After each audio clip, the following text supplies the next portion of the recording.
Hello friends, मैं doctor Priyanka स्वागत करती हूँ आप सबका मेरे YouTube channel homeo care for all में।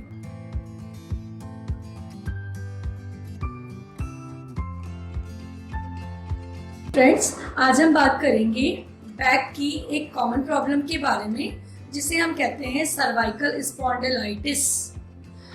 नॉर्मली जो हमारी स्पाइनल कॉर्ड होती है उसमें जो नेक मतलब कि जो हमारी गर्दन की हड्डियाँ होती है जिसको हम रीढ़ की हड्डी कहते हैं, उनके लिए मेडिकल टर्म में यूज किया जाता है वर्ड सर्वाइकल रीजन। अगर वहाँ की प्रॉब्लम होती है मतलब सर्वाइकल रीढ़ की हड्डियों की नेक वाले रीजन की प्रॉब्लम होती है तो उसको हम बोलते हैं सर्वाइकल स्पॉन्डिलाइटिस। जनरली देखा गया है कि जो प्रॉब्लम है एज के साथ साथ मतलब एज रिलेटेड होती है कि जैसे जैसे एज बढ़ती है जिसके कारण हमारी जो नेक की गर्दन की जो रीढ़ की हड्डियां होती हैं वो वीक होने लग जाती हैं और हमारी जो हड्डी होती है उन दोनों के बीच में एक प्लेट लाइक स्ट्रक्चर पाया जाता है जिसे हम कहते हैं डिस्क। कभी कभी क्या होता है कि जो दो हड्डियों के बीच में जो डिस्क होती है वो धीरे धीरे श्रिंक हो जाती है, सिकुड़ जाती है, जिसके कारण पर्सन को ऑस्टियोआर्थराइटिस के सिम्टम डेवलप हो जाते हैं। या कभी कभी हम देखेंगे कि हमारी रीढ़ की हड्डी में उभार निकला हुआ हमें दिखता है, नजर आता है, जिसको हम कहते हैं कि रीढ़ की हड्डी में बल्ज आ गया, उभार आ गया। तो ये सब जो प्रॉब्लम होती है वो इसका जो मेन कारण देखा गया है सर्वाइकल स्पॉन्डिलाइटिस। मैं आपको बताती हूँ सर्वाइकल स्पॉन्डिलाइटिस के कौन कौन से कारण हैं, इसके क्या क्या सिम्टम्स हैं और कुछ साथ में होम्योपैथिक दवाइयाँ कि जिससे अगर हम उसको कंटिन्यूसली लें तो हम उसको अपनी जो प्रॉब्लम हो रही है उसको हम ट्रीट कर सकते हैं। प्लीज़ फ्रेंड्स मेरी पूरी वीडियो को ज़रूर देखें और उसके साथ में हमें कुछ जो बताऊंगी मैं आपको कौन कौन से हमें प्रिकॉशंस लेने हैं। तो सबसे पहले ये जो एज रिलेटेड प्रॉब्लम है, लगभग हमारे वर्ल्ड में 85% ओल्ड पीपल इस प्रॉब्लम से यानी कि सर्वाइकल स्पॉन्डिलाइटिस से अफेक्टेड है। जनरली देखा गया है कि जैसे 60 इयर्स या 50 इयर्स के बाद ये प्रॉब्लम कॉमनली हो जाती है, लेकिन स्टार्टिंग तो आप आजकल के अगर टाइम में देखते हैं क्योंकि हमारे जो कंटिन्यूसली जो इनकरेक्ट पोस्चर के कारण कि हमारी जो पोजीशन है वो सही ना होने के कारण यंग एज में भी ये प्रॉब्लम डेवलप हो रही है। ये जो प्रॉब्लम है हमारी वो नर्व को सबसे पहले अफेक्टेड करती है क्योंकि हमें पता है रीढ़ की हड्डियों में उसके आसपास उसके अंदर की तरफ नर्व आती जाती हैं, तो नर्व कंप्रेशन के या नर्व दबाव होने के कारण भी इसके हमारे सिम्टम डेवलप हो जाते हैं। अब मैं आपको बताती हूँ इसके मेन कॉज कौन कौन से कॉज हैं इसके। सबसे फर्स्ट जो इम्पोर्टेंट कॉज है जो देखा गया है वो देखा गया है इनकरेक्ट पोस्चर कि लंबे समय तक जो पर्सन मोबाइल लैपटॉप में जो स्ट्रेट पोजीशन में ना बैठकर अपनी गर्दन को लंबे समय तक झुका के काम करते हैं, उन पर्सन में सर्वाइकल स्पॉन्डिलाइटिस की प्रॉब्लम सबसे जनरली डेवलप हो जाती है। नेक्स्ट है आपका जिस पर्सन को जेनेटिक हिस्ट्री रही हो कि हमारे दादा दादी मम्मी पापा उनको रही हो तो उनको डेवलप हो सकती है। या फिर धीरे धीरे जैसे एडवांसिंग एज बढ़ रही है ओल्ड पर्सन में कि उनकी जो जैसे कह देते हैं जो सपोर्टिंग स्ट्रक्चर है वो वीक हो रहे हैं कि जो हमारे गर्दन को सपोर्ट करते हैं, जो हमारी रीढ़ की हड्डी को सपोर्ट करते हैं वो वीक हो रहे हैं। इसके साथ साथ में इसमें हमारे गर्दन के आसपास रीढ़ की हड्डियों में दो इम्पोर्टेंट चीज पाई जाती हैं। एक तो होता है हमारा कार्टिलेज की और दूसरा होता है लिगामेंट्स। इन दोनों की वीकनेस के कारण भी हमारी जो रीढ़ की हड्डी है वो स्ट्रेट नहीं रह पाती, जिसके कारण हमें स्पॉन्डिलाइटिस की प्रॉब्लम डेवलप हो जाती है। अब इसका एक मोस्ट इम्पॉर्टेंट देखा गया है कारण है हमारा कि हमारी जो रीढ़ की हड्डियों में जो डिस्क होती है, अगर वो डिस्क जो होती है हमारी वो इस तरह काम करती है जैसे कि कुशन काम करता है कि दोनों हड्डियों के बीच में एक कुशन की तरह काम करती है, पर जैसे जैसे एज बढ़ती है वो कुशन धीरे धीरे कमजोर होता जाता है और दोनों रीढ़ की हड्डियों में हमारा फ्रिक्शन होना शुरू हो जाता है।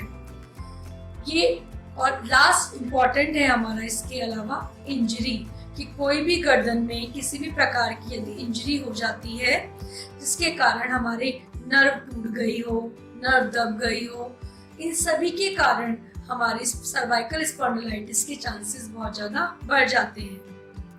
अब मैं आपको बताती हूँ इसके कारण। गर्दन में जकड़न होना मतलब कि स्टिफनेस होना नेक में, कि कोई भी किसी भी डायरेक्शन में गर्दन को मूव ना कर पाना। अब ये जो पेन है कई बार हमारा गर्दन से होता हुआ शोल्डर से मतलब कि हमारा हैंड तक आता है, यानी कि फिंगर तक भी आ जाता है। कई बार कि हमारे लेग्स तक भी अफेक्टेड हो जाते हैं। इसके साथ साथ में सुनपन हो जाना, कि मतलब हमारी हाथों की उंगलियों में या फिर हमारे हैंड में बहुत जल्दी सुनपन हो जाता है। लैक ऑफ कोऑर्डिनेशन मतलब अपनी जो एक चाल है उसमें कोऑर्डिनेट मेंटेन ना कर पाना। कभी कभी नर्व इंजरी होने के कारण हम यूरिन और स्टूल पे भी कंट्रोल नहीं कर पाते। अब इसके साथ में सर्वाइकल स्पॉन्डिलाइटिस का जो मेन लक्षण है वो है हमारा वर्टाइगो, यानी कि चक्कर आना। मैक्सिमम केसेस में चक्कर की जो हिस्ट्री होती है वो प्रेजेंट रहती है, तो ये इस प्रॉब्लम का मेन सिम्टम देखा गया है। अब मैं आपको बताती हूँ इसकी मोस्ट इम्पॉर्टेंट होम्योपैथिक मेडिसिन के बारे में। सबसे जो first most important homeopathic medicine है वो है आपकी हाइपेरिकम 200। ये जो हाइपेरिकम 200 मेडिसिन है हमें ये सुबह दोपहर शाम लेनी है, लेकिन हम ये कब लेंगे? ये जो हमारी मेडिसिन है नर्व पेन की मोस्ट इम्पॉर्टेंट मेडिसिन मानी गई है, कि पर्सन को ऐसा लगता है इतना सीवियर पेन होता है नर्व में कि जैसे कोई नर्व टूट गई हो, कि अब उसके साथ साथ में सुनपन हो जाना। अगर हमारा नर्व पेन है तो उस समय हमें हाइपेरिकम 200 सुबह दोपहर शाम लेनी है, तीनों टाइम। नेक्स्ट है आपकी सेकंड होम्योपैथिक मेडिसिन है फॉस्फोरस 200। ये मेडिसिन उस पर्सन को लेनी है जब उसका दर्द के साथ साथ में जलन भी हो, या फिर जलन के साथ साथ में चक्कर आते हो। ये मेडिसिन मोस्टली तब इंडिकेटेड होती है जब हमारा स्पॉन्डिलाइटिस के कारण पर्सन को बहुत ज्यादा चक्कर आते हैं, जैसे चलने उठने बैठने पर हमेशा उसको चक्कर फील होते हैं। तो ये जो मेडिसिन है ये भी हमें लेनी है फॉस्फोरस 30 सुबह दोपहर शाम। पर ये जो मेडिसिन है केवल हमें 6 डोज लेनी है, और ये बाद में तब हमें यूज करनी है जब हमारे चक्कर रिपीट हो रहे हैं। अब लास्ट आपकी मेडिसिन है आर्निका 200। ये मेडिसिन तभी काम करेगी जब हमारी ये प्रॉब्लम इंजरी के कारण डेवलप हुई हो, यानी कि कोई चोट की हिस्ट्री हो, कि हम कहीं गिर गए हो, सडनली हमें कोई फ्रैक्चर हो गया हो, उसके बाद में हमें ये नर्व पेन बच गया हो, या फिर इतना ज्यादा पेन पर्सन को फील होता है इस मेडिसिन में कि जिस पोजीशन में भी पर्सन लेटता है उसको ऐसा लगता है कि वो एरिया हार्ड है, चाहे वो कितना भी सॉफ्ट हो। तो उसके कारण अगर ऐसी कोई फीलिंग होती है तब आर्निका हमारी बेस्ट काम करती है, लेकिन इसमें हिस्ट्री होनी चाहिए इंजरी की। ये भी मेडिसिन हमें सुबह दोपहर शाम लेनी है, लेकिन लेनी तभी है जब हमारी इंजरी की कोई हिस्ट्री पाई जाती है। तो ये थी आपकी 3 मेन होम्योपैथिक दवाइयाँ। फर्स्ट थी आपकी मेन दवाई जो थी आपकी हाइपेरिकम, नेक्स्ट दवाई थी आपकी फॉस्फोरस, और थर्ड दवाई थी आपकी आर्निका। इसके साथ साथ में हमें क्या किन चीज़ों का ध्यान रखना है, वो है हमें पोस्चर मेंटेन रखना है, मतलब हमें एकदम सीधे स्ट्रेट पोजीशन में ही बैठ के काम करना है। नेक्स्ट, हमें सोते समय किसी भी प्रकार के पिलो का इस्तेमाल नहीं करना, हमें ज्यादा मोटा हार्ड गद्दा यूज नहीं करना है। साथ में हमें नेक की थोड़ी मतलब स्मॉल लिटिल बिट एक्सरसाइज करनी, नेक मूवमेंट वाली, अप एंड डाउन वाली एक्सरसाइज जरूर करनी है, और साथ में हमें गर्दन की गर्म पानी से सिकाई जरूर करनी है। तो ये थी हमारी कुछ मेन प्रिकॉशन जो हमें इस प्रॉब्लम में ध्यान रखनी है। फ्रेंड्स, अगर आपको मेरा वीडियो पसंद आया हो तो प्लीज सब्सक्राइब जरूर करें, लाइक और शेयर करें। धन्यवाद।